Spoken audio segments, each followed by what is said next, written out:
et bienvenue dans une nouvelle vidéo. Aujourd'hui, comme chaque mercredi, on se retrouve pour une nouvelle partie de palette roulette. Je vous rappelle les règles du jeu. Je choisis une palette de fard à paupières. J'inscris le nom de toutes les teintes sur des petits papiers que je mets dans une boîte comme ceci.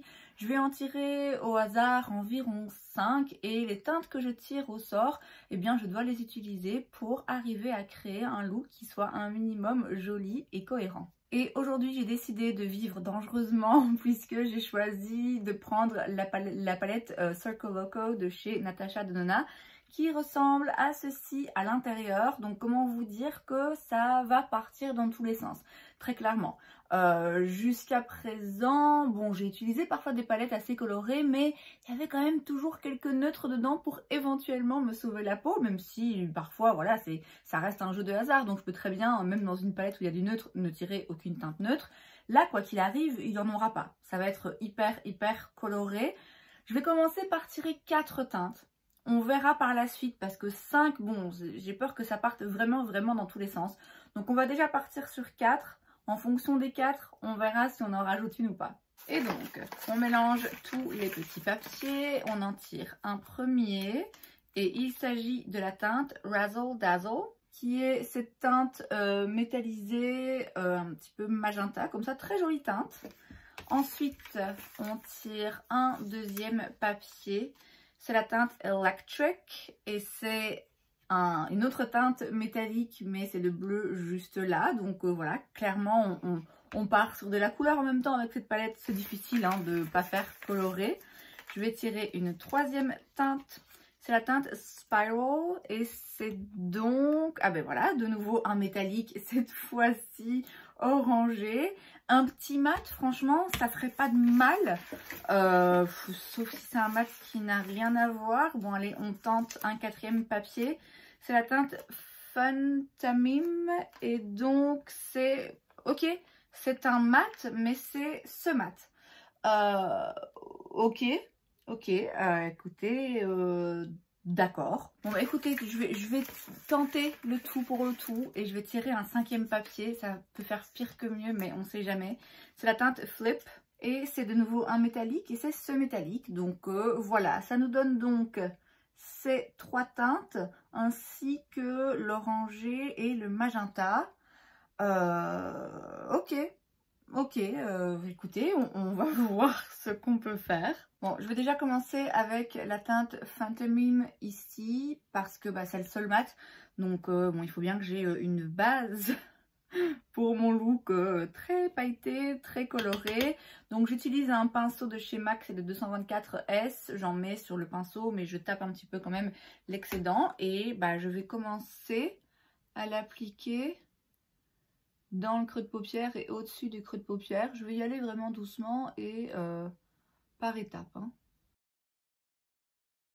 Alors c'est pas un fard mat comme les autres puisque c'est la formulation un petit peu crémeuse, vous voyez, de chez Natasha Denona, qui est une formulation que moi j'aime bien. Hein. Après c'est pas forcément facile à travailler en fonction de l'endroit où on la met et du pinceau qu'on utilise. Là, clairement, je ne l'applique pas d'une façon qui lui rend justice par rapport à la pigmentation du fard. Mais là, moi, ce qu'il me faut, c'est une petite base mat, en fait. C'est pas forcément quelque chose d'hyper coloré et d'hyper intense. Et écoutez, je vais faire quelque chose que normalement, je fais pas. Mais je me dis pourquoi pas tenter le coup vu les couleurs là que j'ai. Et je pense que je vais utiliser cette teinte métallique, la teinte Flip, dans le creux de paupière. D'habitude c'est vraiment pas quelque chose que je fais, mais je me dis pourquoi pas tenter un peu quand même. Donc là j'utilise un pinceau Sigma E45. Je vais essayer de pas en mettre partout, pas faire trop de chutes.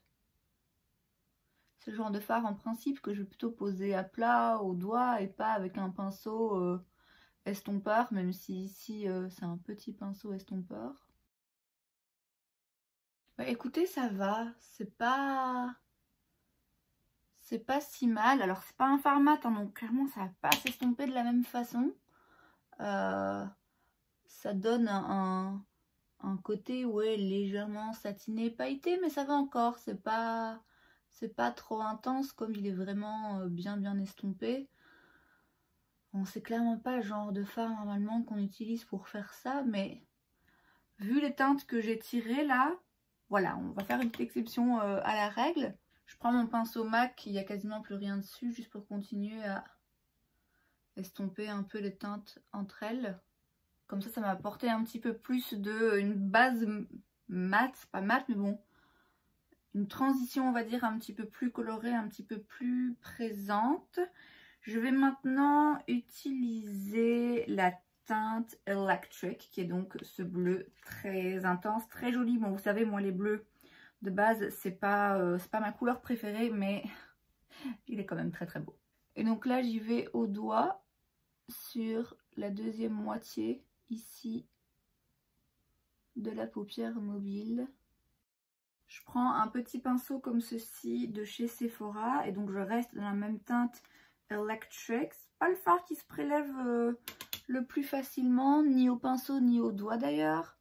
Et là je vais juste l'étirer un petit peu, essayer de le travailler plus précisément.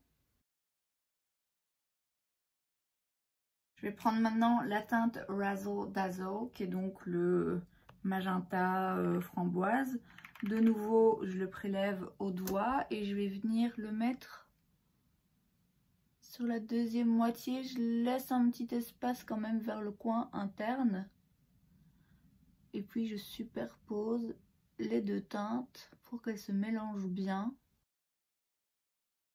Vu que j'ai superposé les deux teintes, ça ressemble à rien pour le moment, je frotte bien mon doigt hein, parce que du coup j'avais un petit peu de bleu qui avait transféré et je fais la même chose de l'autre côté.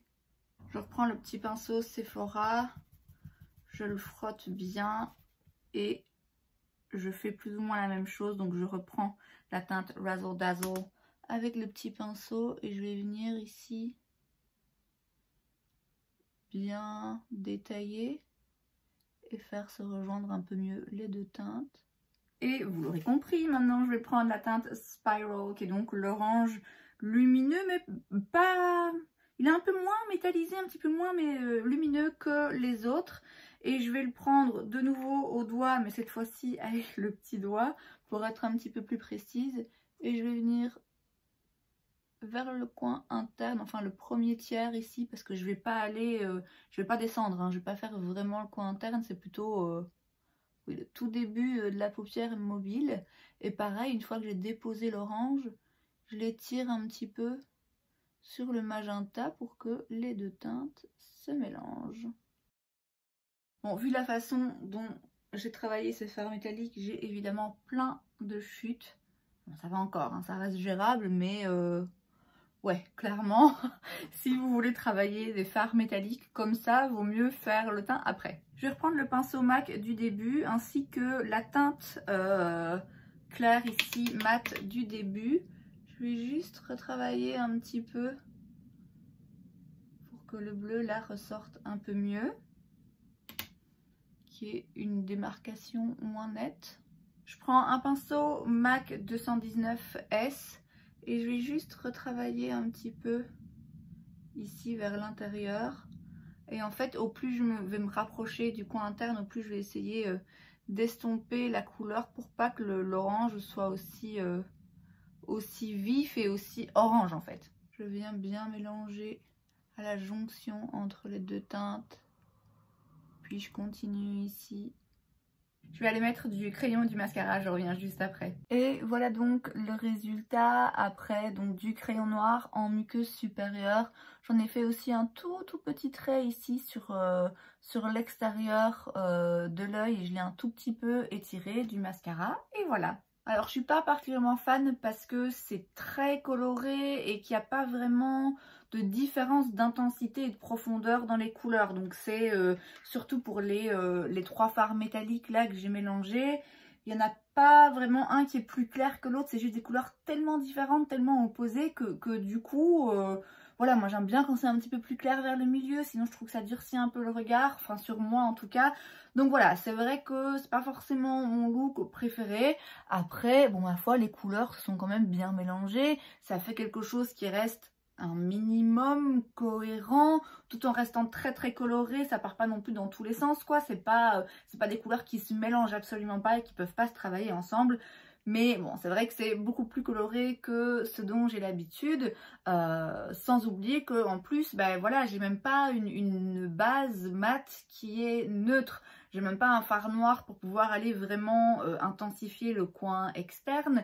J'ai pas un fard beige pour creuser un petit peu, faire la forme de l'œil. Enfin, vous voyez, voilà, c'est clairement un petit peu compliqué. En même temps, je savais en utilisant ce genre de palette que ça risquait d'être très compliqué. Je le mets dans ma catégorie quand même des réussites, pas réussites dans le sens où c'est un très joli look dont je suis contente et que j'aurais forcément envie de recréer, mais réussite dans le sens où pour moi j'ai vraiment relevé un challenge, d'autant plus que j'ai vraiment mis les 5 couleurs sur la peau, sur le dessus de l'œil, enfin le côté supérieur, je vais arriver, puisque au tout début je m'étais dit ok, je vais faire un peu simple comme je fais dans ce genre de situation où je vais mettre les bleus en haut par exemple et l'orangé et le rose sur le ras de cils inférieur. Et puis en réfléchissant, je me suis dit bon, j'ai déjà eu ce cas de figure, j'ai déjà utilisé cette technique donc de séparer en fait les couleurs qui a priori vont pas ensemble pour créer un contraste. Là, je voulais faire quelque chose d'un petit peu différent. Donc, challenge relevé, pas avec le plus grand des succès, mais quand même, c'est une réussite. Et c'est donc tout pour cette vidéo, j'espère que ça vous a plu. Si c'est le cas, n'hésitez pas à laisser un like. Vous pouvez aussi vous abonner à ma chaîne parce que c'est gratuit, donc pourquoi pas. Et moi, je vous vois la prochaine fois. Bye!